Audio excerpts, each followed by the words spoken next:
वेभ्यः नमो नमः। अहमस्मि आशीष गर्गः और आज हम पढ़ने जा रहे हैं एमपी बोर्ड संस्कृत कक्षा षष्ठी, जिसके अंतर्गत चतुर्थ पाठ है, चतुर्थः पाठः। और आज का विषय है संख्या बोधः। संख्या मतलब आप जानते हैं काउंटिंग, जिसे हम कहते हैं गिनती, और बोधः अर्थात उसका ज्ञान, अर्थात संख्याओं का ज्ञान।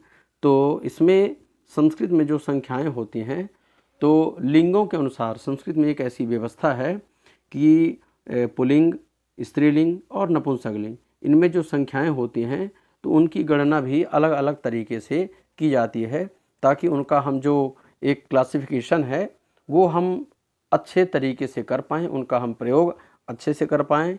तो ऐसी इसमें व्यवस्था है। आइए समझते हैं इन व्यवस्थाओं को। एकः वृक्षः अर्थात एक वृक्ष, द्वौ बालकौ, दो बालक हैं। अब यहाँ पर आप देख पा रहे हैं कि अगर एक चीज़ है ना, एक कोई पुल्लिंग में कोई वस्तु है या कोई व्यक्ति है जो भी, तो उसके लिए क्या कहेंगे? एकः वृक्षः। जिस प्रकार लिंग उसी प्रकार वचन। फिर यहाँ पर द्वौ बालकौ, यहाँ पर भी औ है, यहाँ पर भी औ है, तो द्वौ बालकौ। फिर त्रयः अश्वाः, तीन घोड़े। चत्वारः घटाः, चार घड़े हैं। चत्वारः घटाः। पंच कुक्कुराः, ये पांच कुत्ते बने हुए हैं, जिसे हम संस्कृत में श्वान भी कहते हैं, श्वानः ऐसा। षट् कपोताः, छह कबूतर, छह कबूतर बने हुए हैं। आगे सप्त शुकाः, सात तोते, पैरोट जिसे हम कहते हैं। अष्ट मूषकाः, आठ मूषक या चूहे। नव मृगाः, नौ मृग बने हुए हैं। नौ की संख्या में कैसे कहेंगे? नव मृगाः, नव मृग। दश मयूराः, दस मयूर, जिसे हम पीकॉक कहते हैं। अब ये स्त्रीलिंग में हम चलते हैं, तो स्त्रीलिंग में संख्याओं को हम कैसे प्रयोग करते हैं?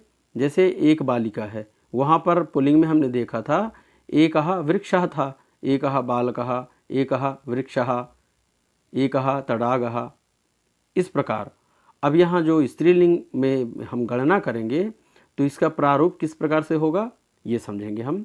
एका बालिका यानी एक बालिका, द्वे बालिके, द्वे बालिके अर्थात दो बालिकाएं। तिस्रः मालाः, वहाँ पर हम क्या कहा? वहाँ पे हमने त्रयः गिना था, और यहाँ स्त्रीलिंग में क्या गिन रहे हैं हम? तिस्रः मालाः यानी तीन मालाएं। चतस्रः अजाः यानी चार बकरियां, चतस्रः। फिर पंच चटकाः, पंच चिड़ियाँ। षट घटिकाः, छह घड़ियाँ। सप्त मक्षिकाः यानी सात मक्खियाँ। अष्ट छुरिकाः, आठ चाकू या छुरी। नव पिपीलिकाः, नौ चींटियाँ, पिपीलिका अर्थात चींटियाँ, नव पिपीलिकाः। दश बालिकाः, कितनी बालिकाएं हैं? ये 10 हैं, तो क्या कहेंगे? 10 बालिकाः।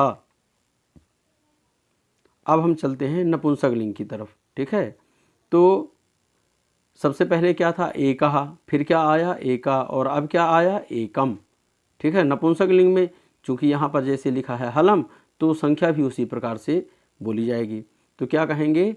एकम हलम, एक हल। द्वे पुष्पे, दो पुष्प। त्रीणि कंदुकानि, तीन फुटबॉल या वॉलीबॉल, कंदुकानि। अब यहाँ पर जो बॉल हैं, अगर वॉलीबॉल है, मतलब अगर हम हाथ से जो खेलने वाली रहती है उसे हम हस्त कंदुक कह सकते हैं, और जो पैरों से खेली जाती है उसे पाद कंदुकानी कह सकते हैं, ठीक है, पैरों से खेलने वाली। और यहाँ पर एक शुद्ध उच्चारण जो कंदुक यानी गेंद कह सकते हैं। तो यहाँ पर कितनी गेंदें दिख रही हैं? तीन, तो क्या कहेंगे हम? त्रीणि कंदुकानि। फिर आगे चलते हैं। चत्वारि छत्राणि यानी चार छाते। पंच पुस्तकानि पंच पुस्तकें, षट पत्राणि 6 पत्ते, आगे सप्त कदली फलानि 7 केले, अष्ट दाडिमानि 8 क्या है ये, अनार, अष्ट दाडिमानि 8 अनार, नव उपनेत्राणि, 9 उपनेत्राणि यानी 9 चश्मे, कितने चश्मे हैं ये, 9, 10 आम्र फलानि 10 आम के फल, ठीक है, 10 आम्र फलानि।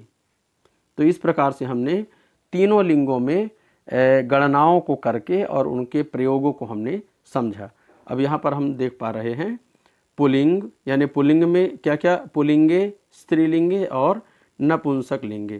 तो जो संख्या होती है तो वो किस प्रकार से, देखिए, एकहा पुल्लिंग के लिए क्या कहेंगे, एकहा, स्त्रीलिंग के लिए एका और नपुंसक लिंग के लिए एकम। फिर पुल्लिंग के लिए 2 की संख्या को क्या कहेंगे, द्वौ, स्त्रीलिंग में द्वे और नपुंसक लिंग में द्वे, इन दोनों में एक जैसा रहेगा। फिर पुल्लिंग में 3 की संख्या को त्रयः, स्त्रीलिंग में तिस्रः, नपुंसक लिंग में त्रीणि, पुल्लिंग में 4 की संख्या को चत्वारः यानी 4 और स्त्रीलिंग में चतस्रः 4 और नपुंसक लिंग में क्या कहेंगे, चत्वारि। तो 4 की संख्याओं तक जो है ये तीनों लिंग में अलग अलग मिलेंगे आपको, और 5 की संख्या से फिर एक जैसा चलेगा। जैसे पंच है तो ये अब ये तीनों में पंच ही रहेगा, तो 5 की मतलब 4 की गणना तक अलग अलग रहेगा, है ना, एकः द्वौ त्रयः चत्वारः, एका द्वे तिस्रः चतस्रः और यहाँ एकम द्वे त्रीणि चत्वारि, और 5 की संख्या से फिर समान रूप से आ जाता है। तो आज का जो सेशन है ये यहीं पर हम विराम दे रहे हैं, पूर्णता को प्राप्त हो रहा है। आशा करता हूँ ये सेशन आपको समझ में आया होगा। चैनल में जो लोग नए हैं तो चैनल को सब्सक्राइब कर दें, और ताकि आने वाले जो वीडियोज़ हैं वो उनको समय पर मिलते रहें।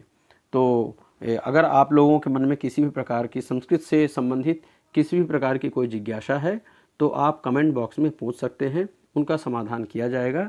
तो मिलते हैं अगले किसी नए वीडियो में, तब तक के लिए नमः संस्कृताय।